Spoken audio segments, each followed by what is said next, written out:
Good morning.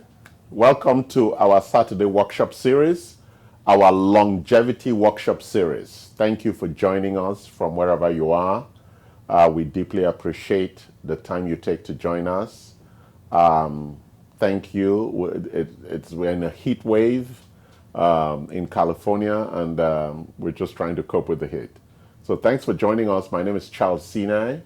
I'm the CEO of Anti-Fragility Health, and today I'll be continuing our series that was interrupted last week because of Independence Day. We're going to continue the topic of immunity. But as I normally do at the beginning, I'm going to recall the overall architecture of our workshop series and give you some context as to where we are, where we've come from, and where we're going. So let's just take a step back. Longevity workshop series. Longevity is really about lifespan and health span. You know, nominally, most people would say, I want to live a long and healthy life. So we take that concept and we break it down in a way that allows us to actually look at the different biochemical components and how we can intervene appropriately into those aspects. So what we've done is that we've identified what we call 3 pathways to address this issue of longevity. The first pathway has to do with what we call levers of control, the things that are within our control, lifestyle. And we've spoken a lot about this lifestyle issues, that at the core is really living a very mindful and focused life. And I'm not going to go through all those lifestyle issues today. That's not the focus. It's in the recordings that we've done in the past. But that is really at the core, at the center. And supporting that, it's something that is built in the architecture of the biochemistry, what we call signals of imbalance, or signals, because they could be signals of health or signals of imbalance. But those are really important signals. We call them biomarkers. That's why we run a lot of diagnostics. We run labs for your blood, urine, and stool, and saliva. We do imaging, CAT scan, MRI, all of that. So all those things are signals or points of measurement that allows us to understand balances or imbalances in the underlying biochemistry and architecture. Really, really important in terms of the human being. Right? That's the second important key issue. So you're living your life, but you need to pay attention to those signals, because those signals allow you to self-correct or make the adaptive changes and responses in lifestyle that are critical. The third is really a mindset that's focused on that goal of living a long and healthy life. You know, everybody says they want to live a long and healthy life. Oh, but I don't want to exercise. I'm sorry. There is no excuse for not exercising. Exercise is one of the fundamental levers of control that are required. Is there a problem? No, there's a delay in the voice. Okay. Yeah, so that we can actually appreciate while Mike is fixing, there's a voice delay there. Mike is going to fix that. But anyway, if you don't want to watch this live, or there's a problem with you watching it live, you can always watch later on when we mount the tapes. He always goes and he fixes the tapes and does it. We have some internet issues, Wi-Fi issues that sometimes affect the video performance as it's being recorded. So it's recorded and transmitting. So sometimes there are some challenges around that. So let's go back. Mindset.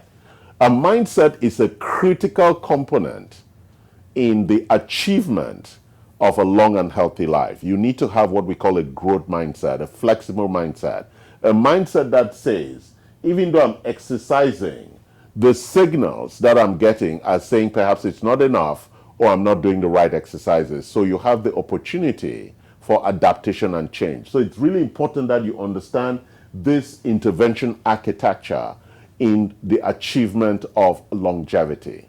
So today, or in the next couple of weeks that started 2 weeks ago, we're going to focus on signals of imbalance.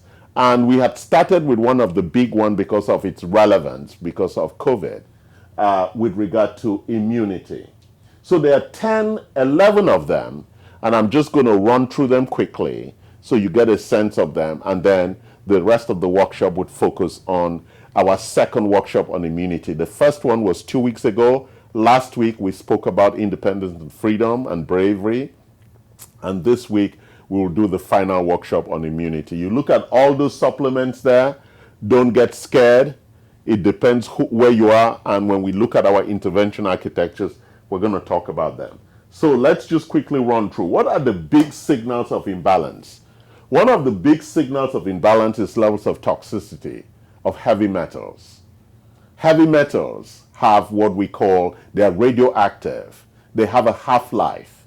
And that radioactivity, when the concentrations increase in our body, changes the vibrational energy frequencies of cells and organs and tissue, which is what triggers cancer and a lot of other things. So when you have toxic elements inside of you, they're very dangerous because they have a different energy frequency and vibration.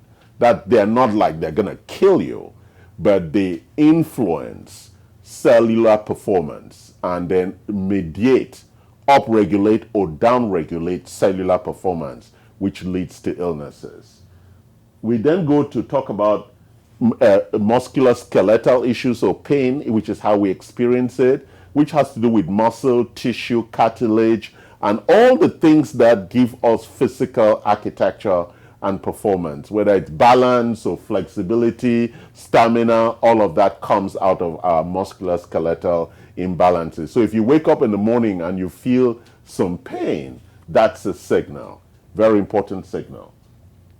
Signals of circulation, people feel numbness or tingling or pain, especially when you have neuropathy from either cancer treatments or from diabetes.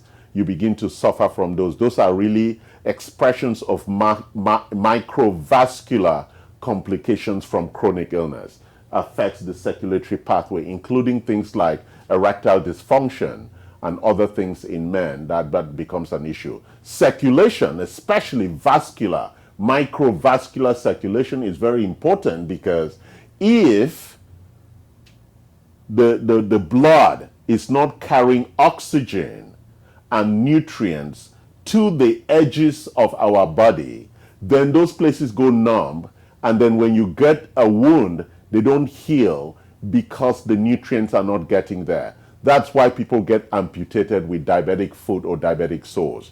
Circulation is a critical a measurement, a signal of something not going right. Energy, fatigue, we all know it's a big problem, early signs of sickness. If you're always fatigued, that's a sign that something is wrong. Hormonal levels, we all know libido, lifestyle, thyroid, testosterone, all of that are really big issues around imbalances and stuff like that. Then cognition, right, which is around memory processing and our ability to remember things, are all signals of well-being, whether we're doing well. Cardiometabolic, one of the biggest areas, which is how most Americans die from cardiometabolic disease, even during COVID, right, regulates our sugar metabolism, lipid metabolism, protein metabolism. It also talks about inflammation. It talks about our sugar management and all the very challenging issues as to how the body manages nutrients and actually makes those nutrients available to us for use.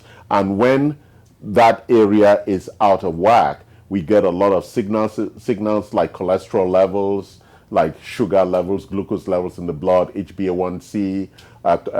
We have issues of CK levels for protein breakdown in the bloodstream. So lots of different things that we get signals around. GI, right? The GI is really the very funny one.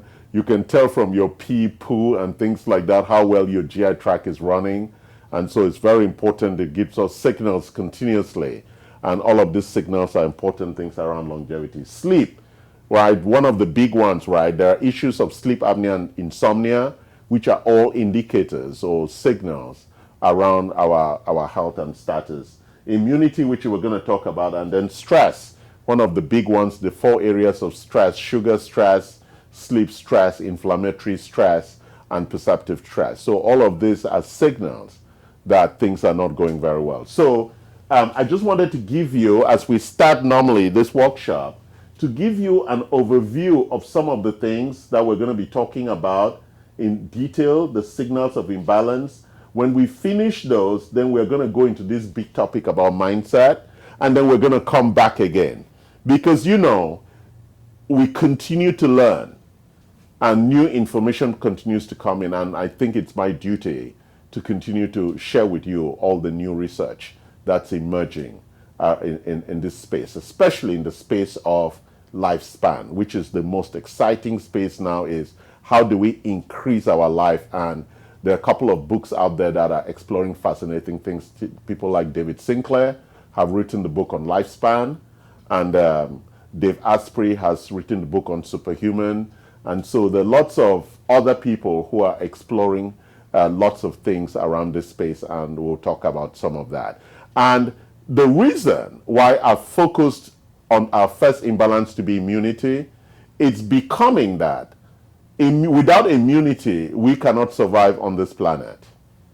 And so your immune system, I would say, is almost one of the most important issues. Without security, we cannot build. Even if you look at the Maslow's hierarchy of needs, security is almost the first one.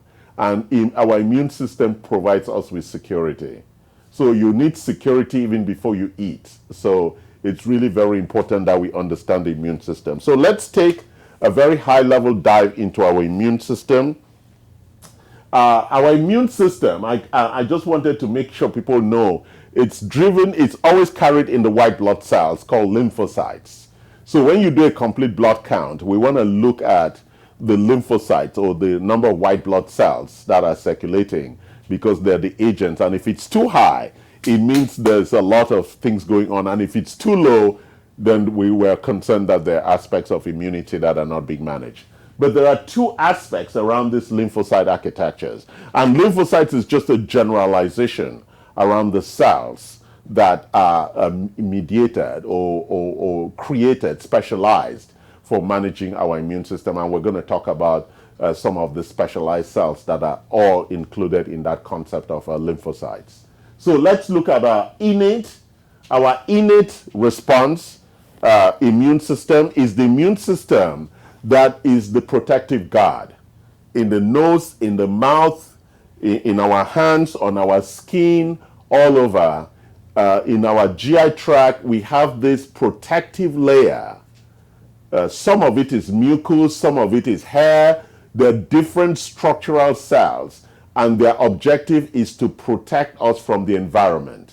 And what's that environment? An environment that's full with bacteria and viruses and toxic elements. So that protection, that innate architecture, is the first lines of response when we are attacked. So very, very important that we understand what that first lines. And that most of the cells there, one of the very important cells there are the NK cells, right? These are the killer cells. And their objective is to really kill most of the offensive or known bacteria and viruses as they invade those orifices or open areas. The second most challenging part is the adaptive. And the word itself would tell you, innate we come with, adaptive is something that we build, and vaccinations help build the adaptive architecture. The adaptive architecture is composed of two kinds of specialized cells. We have B cells, and B cells mediate overall body immunity because they are the key architects of immunoglobulins, IgG, IgM, and all of that. Immunoglobulins manage the overall immunity of the whole body. T cells really manage cellular immunity. They are working at the cellular level, and they work together to manage the overall immune response and the specific cellular response when there's attack. So it's really important that we understand those two things. So that gives us a high level of the immune system architecture. And so now we want to look at the end conversation today. What is our intervention? How do we optimize? How do we ensure that you have a good immune system, as we've said, that would support lifespan and health span? So the first thing we do is we want to look at prevention, right?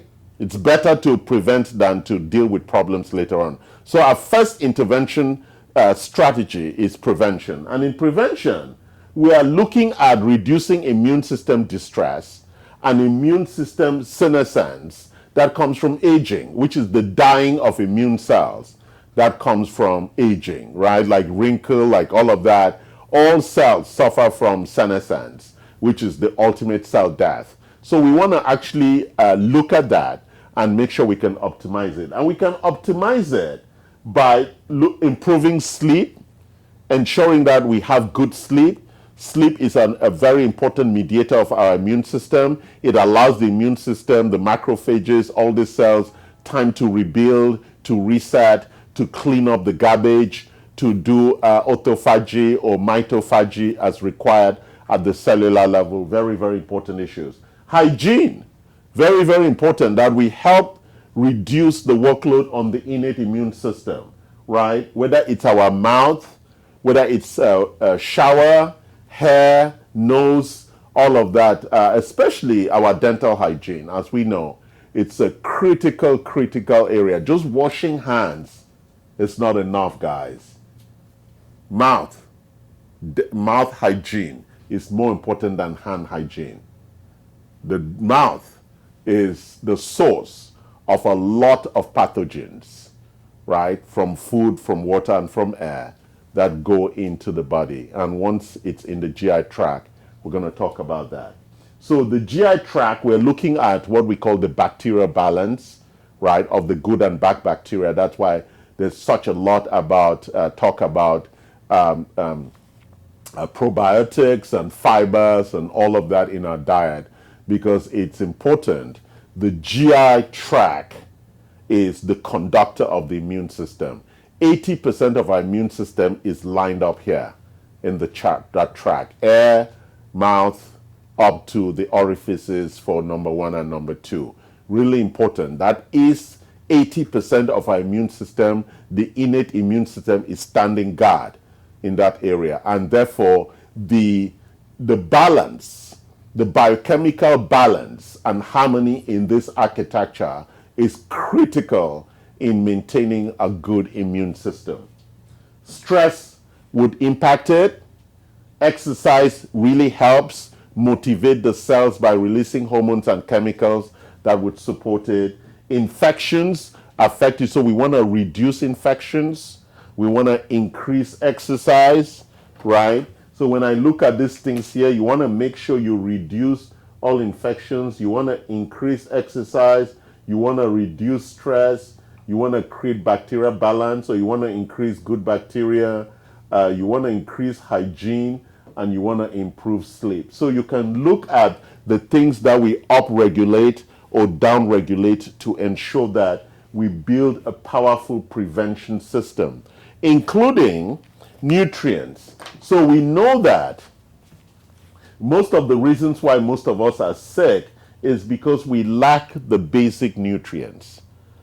These nutrients, especially as we grow older, are depleted because most of it is not in our food. So we take something like the alpha base. This is what I call the RDA, the recommended daily allowance, right? This is really important because if you look in terms of the detail of what it contains, it has a lot of all the vitamins, the nutrients, and the minerals that are required for optimal health. Really important that you understand this concept of what we call optimal nutrition. So you want to make sure that all the things that the body needs, it has. And then you can optimize at the personal level, because we all have different levels of needs with regard to these nutrients. So we have products here, very good products that just came out, right? Good products, whole immune system and autoimmune. So let's just quickly look at what is in autoimmune. So we have beta glucan, which is a very powerful phytonutrient. We have arabilactan, which is a fiber aid. In the autoimmune, we have vitamin C, vitamin D, zinc, NAC, N-acetylcysteine, and we have quercetin. Quercetin reduces inflammation. NAC optimizes mitochondrial performance. Vitamin D, vitamin C, zinc, selenium as standard stuff. So that's prevention. We need nutrients plus these lifestyle issues to give the body a chance to defend appropriately. But as we move to the second strategy, which is reversal, we know that chronic illness,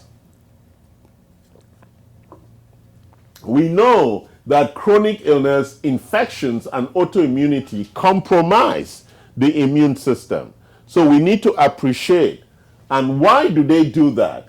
They increase our vulnerabilities because of increased inflammation and oxidative stress. So let me just take a quick moment to explain that. So inflammation is a good thing. It comes out of the body's response in increasing the levels of cytokines so that we can mediate the immune system response. But when it persists and becomes chronic inflammation, it becomes distracting and it becomes distress. Our immune system then suffers from distress because of continuous demand where there's no, it's like when my alarm goes off and there's really no intrusion. The police have to come and check, and that's this unnecessary distress, right? So we want to reduce the number of inflammatory signals and ensure that when those signals happen, there's actually an attack that we need to respond to. Oxidative stress is what happens in the mitochondria when mitochondrial performance. I'll take a step back. Every lymphocyte is a cell, and every lymphocyte has mitochondria. If mitochondria has any sort of distress because of the ATP performance levels being reduced and cellular efficiency is reduced, that reduces the impact of the lymphocytes to fight and to replicate more lymphocyte cells when there's an attack. So oxidative stress is very challenging to the immune system. So we want to make sure that we take things that are going to help that immune system. That's why we have things like ATP fuel. It's a complete mitochondrial support. It has all the things that allow the mitochondria to perform optimally and therefore reduces oxidative stress. We have a couple of other things here that can also do that, but it's very important we understand that. We have this new product, cystistatin, which is really for a lot of infections. It's almost as good as antibiotics for urinary tract infections and other kinds of infections. Very, very natural products that would allow you. And again, you can find all these products on clinicalnutrients.com, clinical-nutrients.com, which is our web shop. And we also have another one called reverseage.io. So yes, so that was reversal. And why do we need to reverse? Because we are vulnerable. So if you do not address reduction of vulnerability, then it means that the immune system is distracted.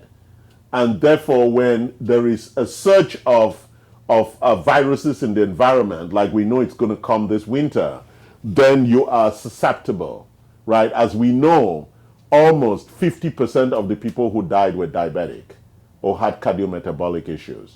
So we know that the vulnerability from chronic illness reduces immune activity or immune performance, and therefore if you get sick, the potential of you dying or having serious illness is really high. Our last area of intervention is what we call optimization, right? It's for trying to optimize and get there faster and get a better system. And there are 4 things that we do. Number 1 is exosomes and stem cells. Exosomes actually bring new energy into the cellular mechanism through something called cellular stimulation and signaling. Very, very important things that optimize the mitochondria and re-energize them. That's what exosomes do. They reduce inflammation, energize the mitochondria, and therefore provide improved performance to the lymphocytes.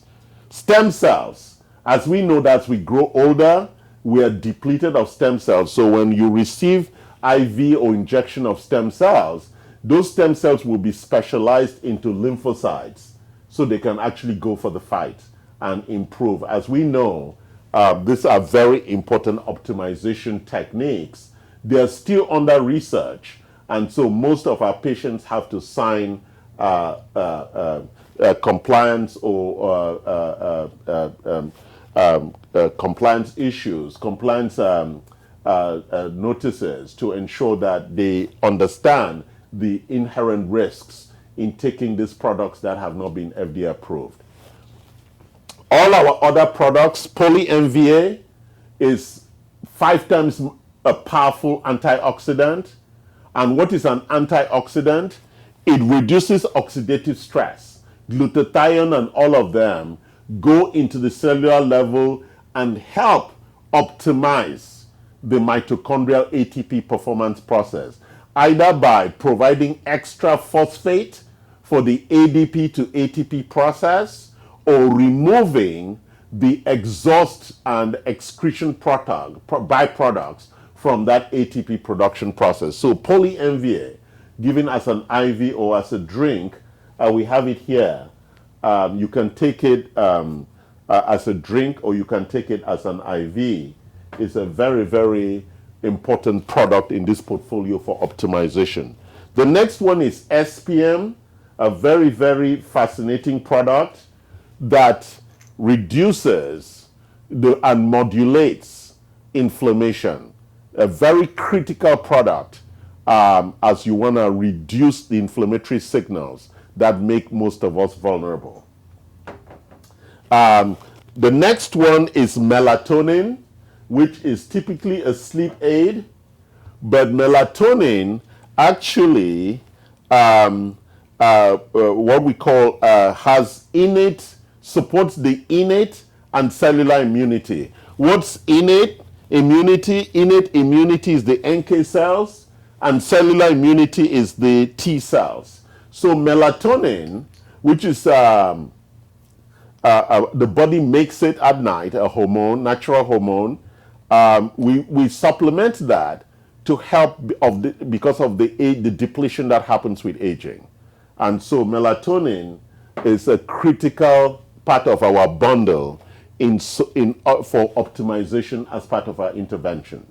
So I know I'm going over my time today, but again, we have walked through a very comprehensive and very challenging topic of immunity. I want you to understand that as you go back to our pathways, the signals of imbalance are critical in making adaptations in your lifestyle and reinforcing a mindset that's focused in achieving lifespan and health span. So love us, like us, send us your comments and observations and corrections. I'm not perfect, even though I'm from heaven. I love you. Have a good weekend. Bye-bye.